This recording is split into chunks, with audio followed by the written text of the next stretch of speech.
There's a moment in life that just stops you cold.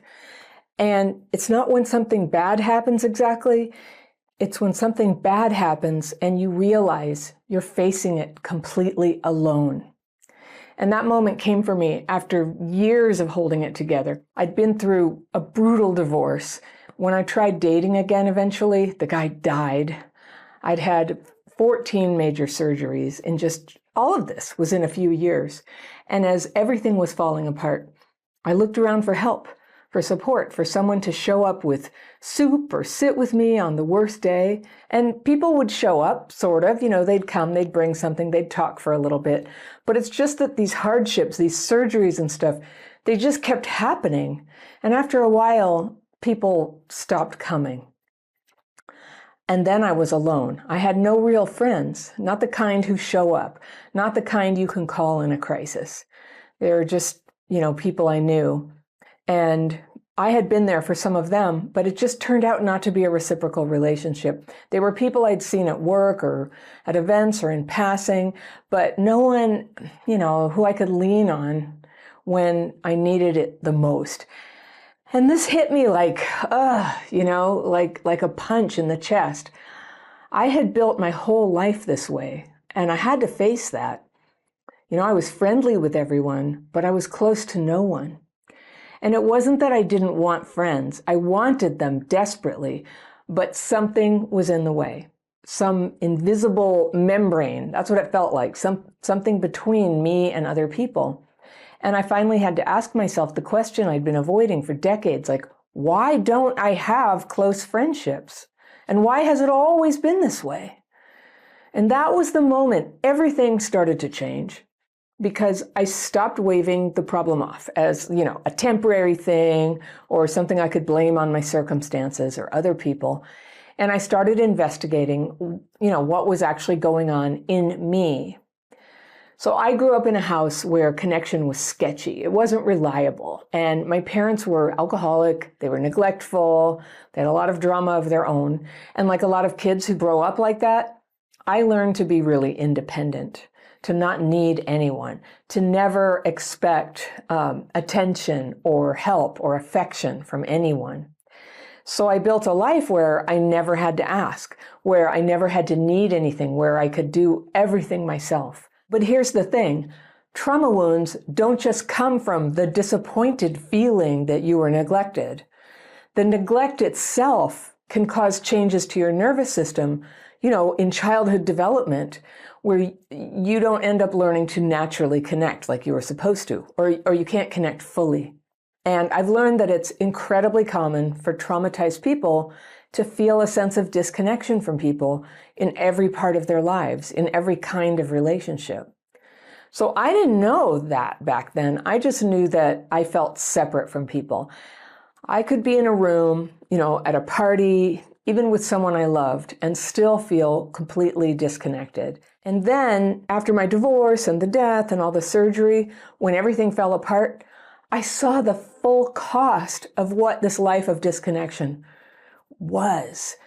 Because, you can kind of be independent when you physically can take care of yourself, but when you need people, you need people. And I didn't have anyone who would show up. And I realized, I wasn't just unlucky with friends. There had to be something I was doing, because it was like a pattern. I was isolating. But isolation doesn't just happen. It's not a random condition. It's a set of behaviors and habits and reactions that end up pushing people away, or you end up pulling away. So I started to study myself, and what I found shocked me. I found, I thought that I was so good at this, but I found I had 9 obstacles. I counted them. I wrote them down. This was a whole journal that I had. 9 obstacles inside me that had been blocking connection my whole life. And these are common in people with trauma, and they're sneaky. You don't always see them right away, but they shape everything.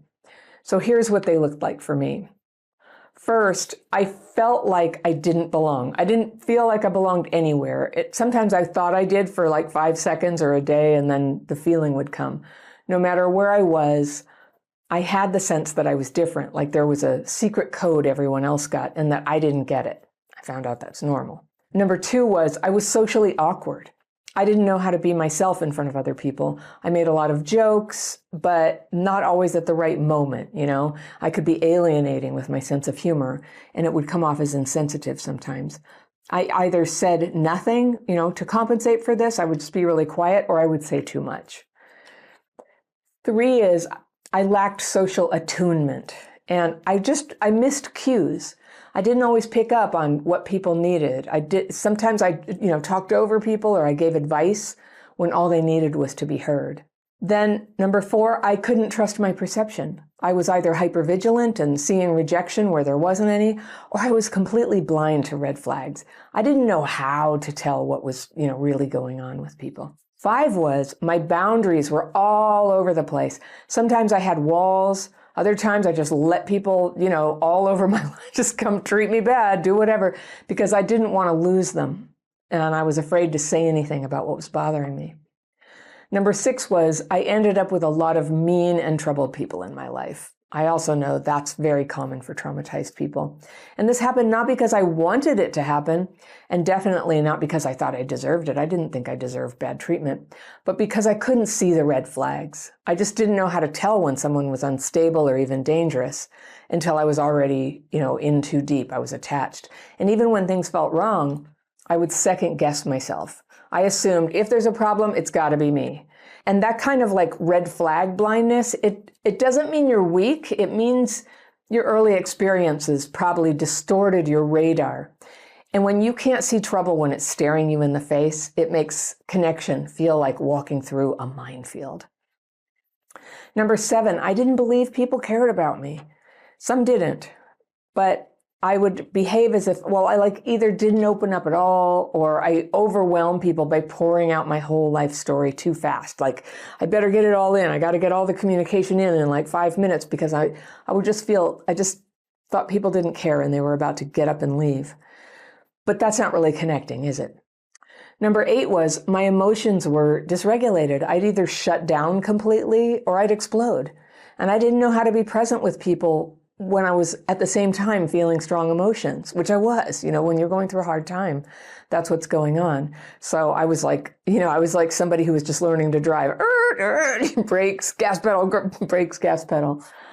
And 9 was I focused too much on other people. And it wasn't because I wanted to fix them. I know that's like common, but it was because focusing on them kept the attention off of me. It kept my attention off of me.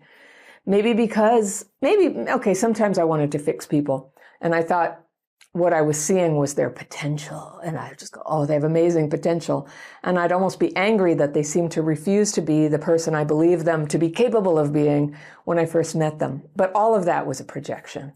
I think doing this helped me avoid the emptiness in my own life. And it was hard to face. I needed a project. I would have rather had somebody who I was proud to have in my life and could take places, but I didn't. So I would put tremendous pressure on people. It's like, come on, act normal. And meanwhile, I'd over-listen, I'd overshare, I'd over-accommodate, and then I'd wonder why I felt invisible or resentful. And I thought I was being loving, but really, I was just disappearing. And the thing about me and many people is I can only disappear for so long. At a certain point, I'll snap, and then I'll be so angry. I'll just be like, why are you allowing me to disappear? So that was kind of how I rolled back then. And when I saw these patterns, I felt a mix of grief and relief. It was grief because of all the years I'd lived without real connection, but relief because finally I had a map. I had something I could work on, something I could change. And so that's what I did. I started taking steps to undo each of those 9 obstacles one by one. And it wasn't instant. It took time. Some things happen quick. Some things take time. It was uncomfortable sometimes. It was embarrassing, but it worked. It did work. Hey, I've got a quick invite for you.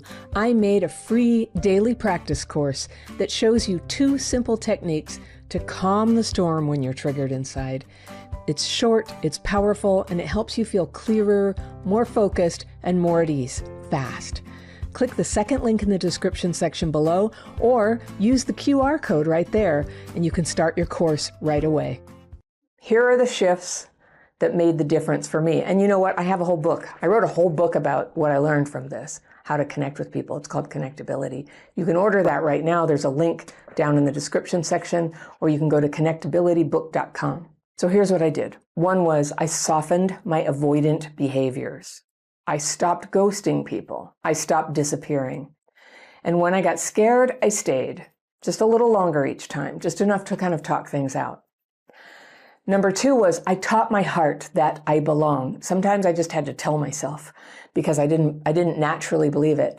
I didn't wait to be invited to things. I would just show up. I participated. I invited other people to do things. They sometimes didn't respond, but I just kept going. I let people see me, even when I felt awkward. It was second nature to me. I didn't automatically know how to do it, but I just kept trying, and then it got easier. All right. Then I let myself be awkward, and I kept going. I gave myself permission to be clunky and weird, because I am kind of weird. And I didn't run away when I said something weird. I just tried to let myself be human. And I healed my powers of perception too. I practiced noticing. I learned to ask questions. I stopped assuming and started clarifying. Like when I didn't understand something, I asked a question. Like, could I just ask a question? Is this meant to be a date? Stuff like that I used to just just sweat it out and just feel confused. I became a better observer. I strengthened my boundaries.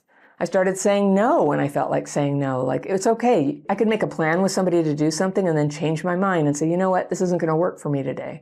And I didn't want to be rude and inconsiderate and just run people through exhausting, changes because of my personality. But just once in a while, when it was really true, I just said no thanks. I told the truth. I didn't explain or apologize for, needing space or to prioritize something else. And I stopped complaining that people walked all over me. They can't when you don't have a boundary problem anymore. And I learned that only I could change who I hung out with. I would just complain about the people in my life. And then I was like, okay, well, who decides who I hang out with? Me. So I changed that. And I let go of mean and troubled people. I stopped giving my energy to people who drained me or mistreated me or left me hanging or just, I ended up feeling anxious all the time around them. I let those connections go. And mostly I just did it quietly. I didn't make big speeches or anything. It didn't take a big effort. The last thing I needed when I was healing was, big dramatic goodbyes or arguments. So I made space by just letting go, and the space opened up for people who were kind, who had, they were interested in becoming friends with me. And I began to believe that people do care, and I listened more. I stopped trying to prove myself. I let people in slowly, and, they didn't instantly become my best friend or my boyfriend. And I let them show up for me. I just would let sort of information come to me about who is this person? How is our dynamic?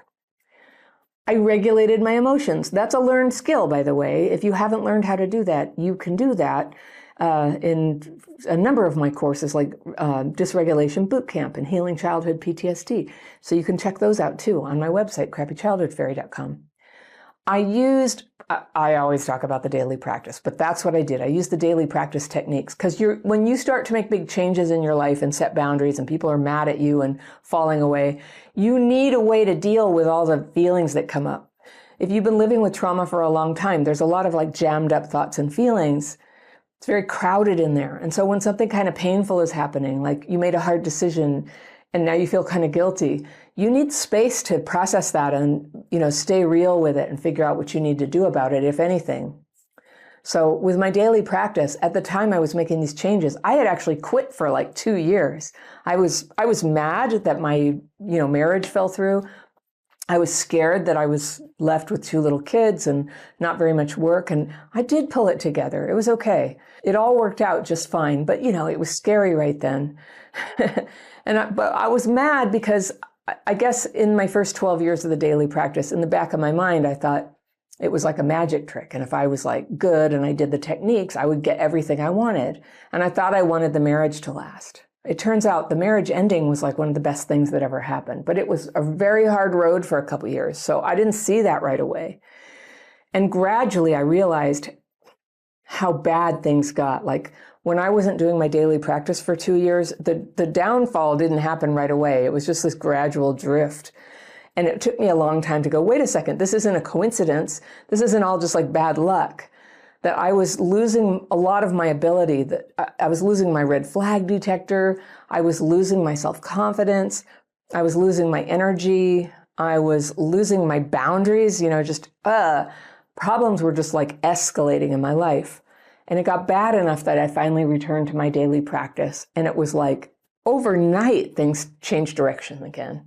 And it didn't take long for things to start moving back in a better direction. I don't think it ever, life, you never get exactly back to where you started when you recover from a dip like that. You go to a new place and it can be even better than it was before, because now you have, in my case, I had lost that delusion, that illusion that if I was a good girl, I would get everything I wanted. Life isn't like that. Sometimes what you want is not the thing that's going to work, and you lose or you get something better. I don't know. I don't tend to have magical thinking about that, but you cannot make everything go your way. You just can't. And I think the game of recovery, the object of the game, is that you learn to be like okay and happy, whatever is going on. And that's what safety is. That's what confidence is. You come to believe in your heart that I don't know what's going to happen, but whatever it is, I'm confident that I'll figure something out. I'll know how to deal with it. And that is freedom. That's a real freedom. So I learned to calm my nervous system. And I didn't know that's what the daily practice was doing for me at the time. I didn't learn that till like 2014, that there was a such thing as nervous system dysregulation. As soon as I read what it is, I was like, that's exactly what I have. Now people talk about it all the time. You probably know what it is. In my early videos, I had to explain it every time. It's like, well, your nervous system is glitching. All your body systems are prone to sort of get disrupted, and it can affect your emotions and your thinking and your hormones, and you get discombobulated and clumsy, and your emotions can go too big or too small, so a lot of stuff happens. So I learned to regulate that. I didn't have a word for it, but my daily practice, it turns out, all along had been this marvelous tool that would help me to re-regulate, not just in my emotions. Emotions are one piece of the pie. Neurological dysregulation is a lot of things. Emotional dysregulation is the one other people can tell. They can see it. When we're like lashing out, they're like, gosh, this is so unfair. When our hormones are going a little bit like in the wrong direction, you don't even notice it, let alone everybody else. So most of the stuff that happens from dysregulation is you can't feel it, but you'll feel it downstream with how it affects you. So when I got back to my daily practice, all I knew was I felt better, and I gave myself time to keep working on it. I didn't jump into new things, and I really, really practiced putting my attention on that moment when something triggered me and how I reacted. I practiced, I don't think I would have called it this at the time, but it was like being present. Just like not running away, not shutting down, not panicking, not trying to control the situation, but just kind of like letting it in what was going on. That used to be really uncomfortable for me, which is hard to imagine now. I no longer had to make every situation feel right or assume something was wrong just because I was uncomfortable. I just stopped taking crap from people. I just was able to stand up for myself or walk away from situations. And that used to feel like rocket science to me. But with a little practice, it started coming naturally. And I brought the focus back to myself, not in a selfish way. I used to think it was selfish to do that. But if you're not focusing on yourself, you can go quite numb to what your effect on other people is, what's happening. So when I got more grounded and I was paying more attention and taking care of myself, one thing that changed is I stopped over-functioning. I didn't even know there was a word for that. But I used to jump in and try to handle a lot of stuff for other people when I didn't need to. And I still have that tendency kind of waiting there. But you can let other people be responsible for their own lives. Friendships began to grow. And it was slow at first, but then more and more. And they were people I could laugh with and people I could cry with and people who called me when they were hurting and who picked up the phone when I needed them. So now I don't have a million close friends. I don't need that many, but I have a real circle now, people who love me and who I love back, and we show up for each other. And that's not something I ever thought that I'd have. So if you're in that place right now where life is feeling really hard and you look around and you realize that you have no one, I just want you to know it can change. You're not broken and you're not cursed. You ever think that? A lot of us do. I'm cursed, but you're not. And you're not too weird or too damaged or too late to have connections with people. You kind of just need a map. You just need to, see the patterns and then go, that's where I keep making a misstep. That's an obstacle for me. This is something I can change. And then you just take one brave step forward, just one. It can be really small. It could be just like sending a text or smiling at someone or saying yes the next time you get invited to something that you think you might want to do. You can write down your fears and resentments using my daily practice techniques. You can do that just for 90 seconds and then write the little thing where you ask for them to be removed instead of running away. Hey, it's me, and real fast, if you're watching my videos and wondering if maybe past trauma is having an effect on your life today, I want to share with you a list of signs that what you're struggling with now might be connected with neglect or abuse in your childhood.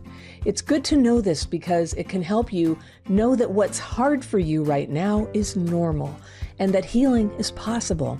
You can download my Signs of Childhood PTSD quiz by clicking the top link in the description section below or using that QR code right there. So that's how healing starts. Friendship isn't something that just happens like lightning to lucky people. It's something that you build, and you can build it even if no one ever showed you how. And I'm living proof. If I can do this, you can do this. Hey, if you liked that video, I've got one I know you're gonna love. It's right here, and I will see you over there.